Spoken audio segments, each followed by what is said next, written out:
یہ پیغام دے گئی ہے مجھے بادے صبح گاہی، یہ پیغام دے گئی ہے مجھے بادے صبح گاہی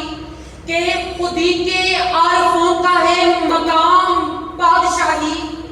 تیری زندگی اسی سے، تیری آبرو اسی سے، تیری زندگی اسی سے، تیری آبرو اسی سے، جو رہی خودی تو شاہی، نہ رہی تو روسیاہی۔ صدر علی وقار،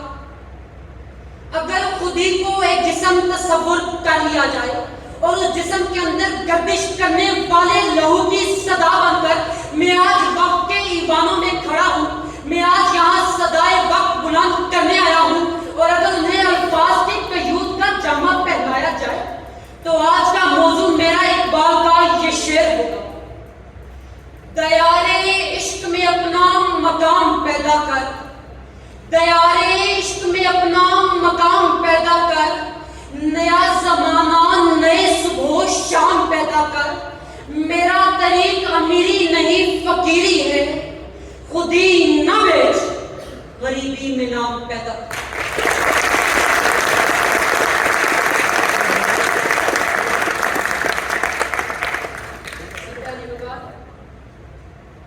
خودی پر سوچنے والوں نے بہت کچھ سوچا ہو، لکھنے والوں نے اس کے اوپر بہت کچھ لکھا ہو، سننے والوں کو اس کے اوپر بہت کچھ سننے کو ملا ہو، بولنے والوں نے اس پر بہت سے دلائل دیے ہوں گے،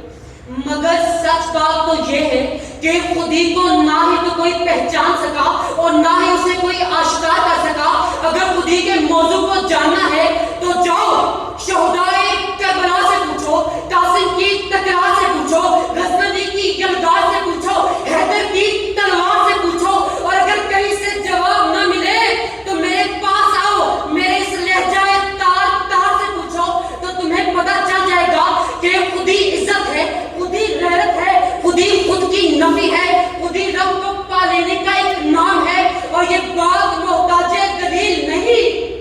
بلکہ ایک مسلمہ حقیقت ہے۔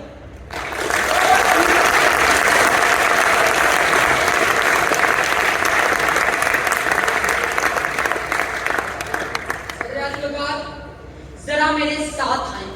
ہم تاریخ کی انگلی کو پکڑتے ہیں تو کیا دیکھتے ہیں کہ جب مسلمان خودی سے بھرپور توحید کا پرچم اٹھائے، فی سبیل اللہ کی تصویر بنے، جو بڑھے تو بڑھتے ہی چلے گئے اور اب تعالیٰ کا پیغام ساری دنیا میں عام کرتے چلے گئے۔ گواہ دی ہم نے جو اسلاف سے میراث پائی تھی، پھر وقت نے ہمیں دکھایا کہ قرطبہ کے کتب خانے جلے، بغداد کا سارا علم فرات میں بہہ گیا۔ جی ہاں جناب صدر، یہ وہی فرات تھا جو شکا زدہ تشخص، تار تار حمیت اور اس وقت کے مسلمانوں کی عظمت کا ایک ضعیف سا گواہ تھا۔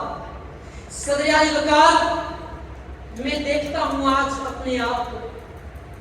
آج کی نوجوان نسل کو۔ صدر علی وقار، آپ حیران ہوں گے، میں دیکھتا ہوں اقبال کو، ان کے خودی کے درس کو سوچتا ہوں اور پھر عالم تخیل میں ڈوب جاتا ہوں۔ اس کا انجام افسردگی کے سوا کچھ نہیں، لیکن کیا کروں، جاؤں تو جاؤں کہاں۔ یہ تو 9 نومبر خوشیوں کا دن تھا، ایک فخر کا دن تھا جناب صدر، مگر آپ بتائیں میں فخر کس طرح مناؤں جب معصوموں کی سسکیاں میرے کانوں میں گونجتی ہیں؟ تو آپ بتائیں میں فخر کس طرح مناؤں جب معصوموں کا قتل عام میری آنکھوں کے گرد چکر کاٹتا ہے؟ تو آپ بتائیں میں فخر کس بات کا مناؤں جب عام سڑکوں پر مجھے تارکول سے بڑی خون کی سڑکیں چلنے سے روک دیتی ہیں؟ تو آپ بتائیں میں خوشیاں کس طرح مناؤں؟ بلکہ آپ نہیں صدر علی وقار، آپ نہیں، بلکہ آج میں اقبال کی ذات سے ایک سوال کرتا ہوں کہ اقبال، آپ نے ہمیں اتنا مقام کیوں دے دیا،